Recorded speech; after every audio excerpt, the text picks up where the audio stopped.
They'll take the three, and they pad that lead. Yeah, this one's already wrapped up, but you and I both know if you're an offensive coordinator, you never let up on the gas unless the head coach tells you to do so. And maybe you've actually clicked him off in your headset so you can keep calling plays and trying to add to this lead.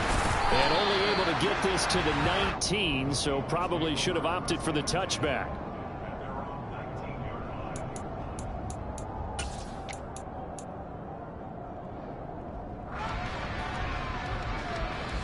Coming to the line here to begin their next drive, the Seahawks offense.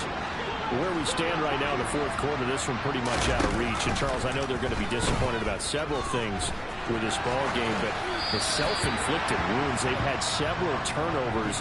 You would have to think that's going to be something they're going to discuss heavily in the film session in the coming days.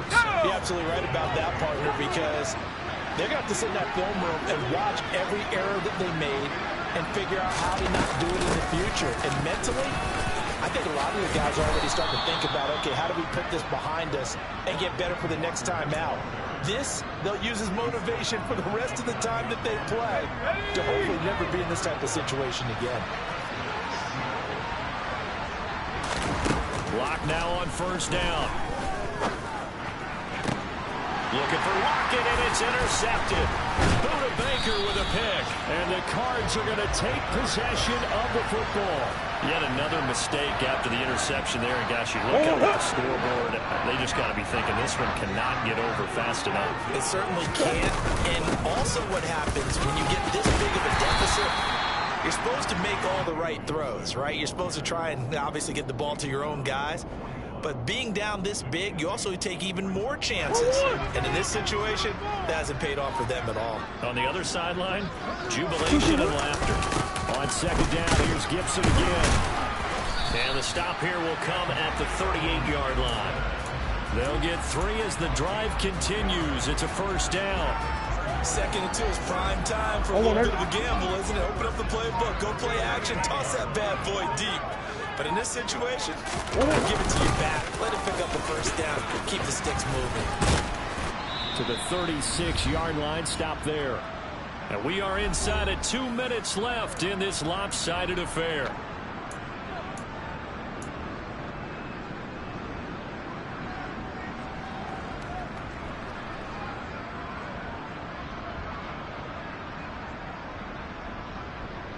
Line of scrimmage, the 36 on second and 8. Here. They'll go again with Gibson, and he is met in his tracks behind the line of scrimmage. They give those 2 yards right back, and now they're looking at a 3rd and 10. An interesting and intriguing decision there defensively because they kept extra DBs on the field despite seeing the multiple tight end look that came out for the offense. I thought they were going to switch out of it. I didn't know if they felt they didn't have time or what the case was. Well, in any event, the extra speed allowed for great penetration as they stuffed that one behind the line of scrimmage. 4th down, Murray off, and the Cards field goal unit and Matt Prater out there now. On the left hash, officially it's called a 51-yard attempt. Prater's kick is good, and that will extend their lead even further. Well, they're able to come away with the interception, Charles. They aren't able to move the ball all that much. However, they do get 3 out of it with a field goal. Yeah, and anytime you do force a turnover, you have to come out of it with points. Everybody wants 6. They'll take the 3 there. Now it's their opportunity to do it again. And the decision to bring it out, not a good one, as he's tackled at the 15. In this position, trying to get back into the game, teams are looking for a spark from their special teams. That's not what they got, though. They got a setback, and they have a long field to cover if they want to try and put points on the board.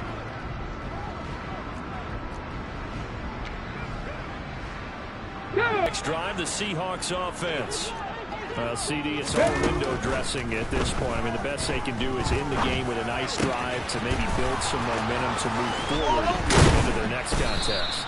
Yeah, with how lopsided this game has been, even one score might not do a lot of cosmetic good on the scoreboard, partner, because it's just about looking forward at this point. Get a touchdown here, give yourself some positive momentum and reps to focus on when you get back to practice in the next couple of days. First down there, but it's incomplete. They lead big, and a major part of that has been how they've taken their play to a whole new level this second half. No points allowed since the break, and you can add another incompletion to the total number that they forced in this runaway contest. 2nd and 10, Smith again.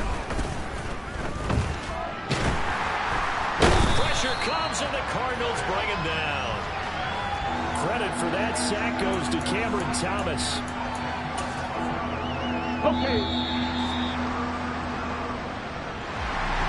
This game, it was well in hand early, never really in doubt. Charles, you and I do so many games together. There's so much parity in the NFL, a lot of close battles. This was not one.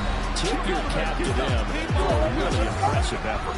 Yeah, and you know, as the game went on, I think the defense kind of got together and said, you see our guys on offense, they're just putting up point after point.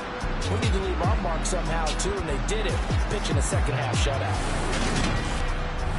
So for Arizona, it's an important win for their postseason hopes as they at least get back to 4-5. And they will hit the road next week to take on the Los Angeles Rams.